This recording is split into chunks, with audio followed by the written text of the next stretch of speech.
কিন্তু যারা দুনিয়ার মেঝে মানুষের ভালোবাসে, মানুষের কল্যাণ করবে, ন্যায় বিচার থেকে মানুষের ইমাম আদেল।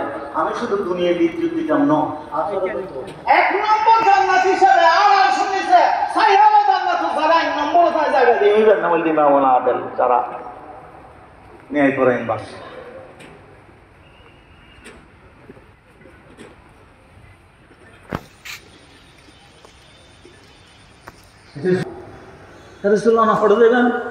হয়তো তুই আর কবর দেবে আর মসজিদ দেবে, আর কিছু না।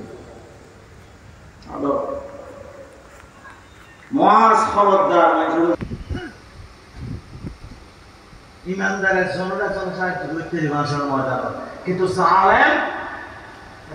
কি ব্যক্তিত্ব আমার